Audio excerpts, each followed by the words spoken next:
ఉమ్మడి ఆంధ్రప్రదేశ్లో తెలుగు రాష్ట్రాల్లో గౌతలచ్చన్న ద్వారా రాజకీయ వనమాలు నేర్చిన వాళ్ళు ముఖ్యమంత్రులయ్యారు. గౌతలచ్చన్న శిష్యులు ముఖ్యమంత్రులయ్యారు. గౌతలచ్చన్న శిష్యులు వందల మంది మంత్రులయ్యారు.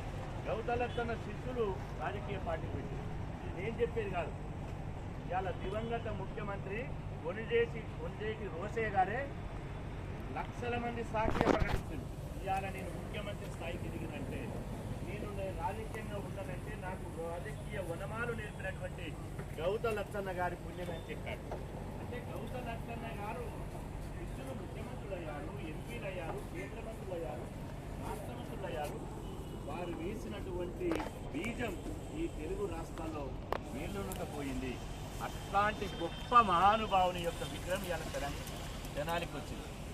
కాబట్టి ఇట్లాంటి ఇవాళ చరిత్రను ఒకసారి అధ్యయనం చేసుకుంటూనే వారి చరిత్ర గొప్పతనాన్ని, వారి పోరాట ఫలితాన్ని, పోరాట పటిమను బయట సమాజానికి చెప్తూనే ఇంకొక వైపు వారి చరిత్రను భవిష్యత్ తరాలకు అందించాలి. వారి చరిత్రను భవిష్యత్ తరాలకు అందించాలంటే ఆంధ్రప్రదేశ్ ప్రభుత్వానికి, కేంద్ర ప్రభుత్వానికి, రెండు ప్రభుత్వాలకు బీసీ సంక్షేమ సంఘంగా మేము డిమాండ్ చేస్తున్నాం. గౌతలచ్చన్న గారిని కులానికి పరిమితం చేయొద్దు. గౌతలచ్చన్న మహానాయకుడు, మహానీయుడు. మళ్ళీ జన్మలో గౌతలచ్చన్న లాంటి నాయకుడు ఎవరికి జన్మించరు. అట్లాంటి గొప్ప నాయకుడు. అట్లాంటి గౌతలచ్చన్న గారి పేరు మీద కేంద్ర ప్రభుత్వం ఇలా జాతీయ స్థాయిలో ఉన్నటువంటి ఒక ప్రాజెక్టుకు ఆయన పేరు పెట్టాలి. అంతర్జాతీయ విమానాశ్రయాలకు ఆయన పేరు పెట్టాలి. అదేవిధంగా జాతీయ స్థాయిలో పార్కులు కానీ, పోస్టల్ స్టాంపు కానీ, అదేవిధంగా జాతీయ స్థాయిలో స్మారకంగా ఉండేటువంటి ఏదైనా ఆయన పేరు భవిష్యత్ తరాలకు అందించాలంటే అది పెట్టాలి. రాష్ట్ర ప్రభుత్వం మేము బీసీ ప్రభుత్వం అని చెప్పుకుంటుంది. ఓకే, దాని మేమేమంటలేము. కానీ గౌతలచ్చన్న ఇవాళ ఏదైతే భోగాపురం విమానాశ్రయం చేసిందో దానికి ఎందుకు గౌతలచ్చన్న పేరు పెట్టలేదు? కాబట్టి గౌతలచ్చన్న విమానాశ్రయంగా పేరు పెట్టాల్సిందే. గౌతలచ్చన్న పేరు పెడితే మీ ప్రభుత్వానికి మంచి పేరు వస్తుంది. గౌతలచ్చన్నకు పెద్దగా ఒరిగింది ఏమీ లేదు. గౌతలచ్చన్న ఇప్పుడు 26 జిల్లాలు చేశారు. ఒక జిల్లాకు గౌతలచ్చన్న జిల్లా పేరు పెట్టాలి. అదేవిధంగా ఒక ప్రాజెక్టుకు ఇలా మీరు పోలవరం పెడతారా, ఇంకో ప్రాజెక్టు పెడతారా, ఒక ప్రాజెక్టుకు గౌతలచ్చన్న పేరు పెట్టాలి. భవిష్యత్ తరాలకు వారి చరిత్రను అందించాలంటే ఇవాళ రెండు తెలుగు రాష్ట్రాల్లో వారి జీవిత చరిత్రను పాఠ్యాంశంగా తీసుకురావాలి, నాన్ డీటెయిల్ రూపంలో తీసుకురావాలి. వారి జీవిత చరిత్రను భవిష్యత్ తరాలకు అందించాలి. గౌతలచ్చన్నకు మరణం లేదు, గౌతలచ్చన్నకు చావు లేదు. ఈ సూర్యచంద్రుడు ఉన్నంత వరకు ఆయన బతికే ఉంటాడు. ఈ భూగోళం ఉన్నంత వరకు, ఈ ప్రపంచం ఉన్నంత వరకు గౌతలచ్చన్న జీవించే ఉంటాడు. ఆయన అందించిన ఆశయము, లక్ష్యం ఇవాళ మా ముందు ఉంచిపోయాడు. ఇవాళ ఒక మానవుడు చెప్తాడు, నీ కోసం జీవిస్తే నీలోనే నిలిచిపోతావు, జాతి కోసం జీవిస్తే చరిత్రలో నిలిచిపోతావు అంటాడు.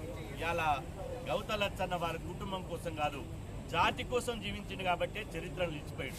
అట్లాంటి యొక్క మహానీయుని చరిత్ర భవిష్యత్ తరాలకు అందించాల్సినటువంటి సామాజిక బాధ్యత కేంద్ర ప్రభుత్వాల మీద, అటు తెలంగాణ ప్రభుత్వం మీద, ఇటు ఆంధ్రప్రదేశ్ ప్రభుత్వం మీద ఉంది అని చెప్పి ఈ సందర్భంగా తెలియజేస్తున్నా.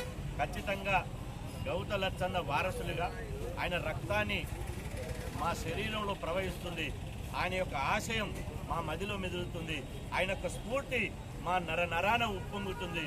అట్లాంటి మహానీయుని ఆశయం కోసం కడదాకా ఆయన అందించినటువంటి జెండా ఏదైతే ఆయన ఆశయం, ఆయన లక్ష్యం ఉందో ఖచ్చితంగా బీసీ ఉద్యమం రూపంలో ఆయన ఆశయాన్ని, ఆయన సిద్ధాంతాన్ని కోట్లాది మంది ప్రజల్లోకి తీసుకుపోతామని చెప్పి సందర్భంగా తెలియజేస్తూ ఇంత పెద్ద విగ్రహాన్ని ఏర్పాటు చేసి నన్ను ఆహ్వానించినటువంటి మా ఆత్మీయ మిత్రులకు, మా ఆంధ్రప్రదేశ్ అధ్యక్షులు కేశన శంకర్రావు గారికి ప్రత్యేకంగా ధన్యవాదాలు తెలుపుకుంటూ ధన్యవాదాలు.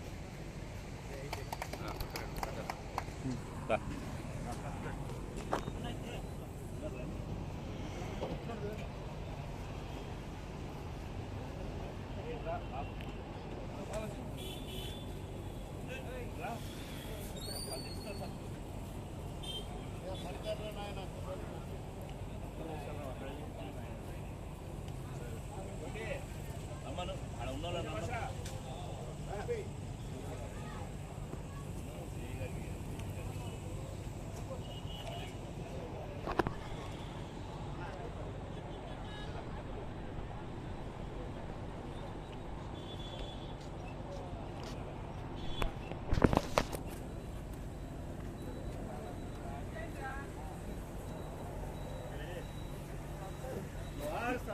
గౌత లచ్చన్న జోహార్ జోహార్ జోహార్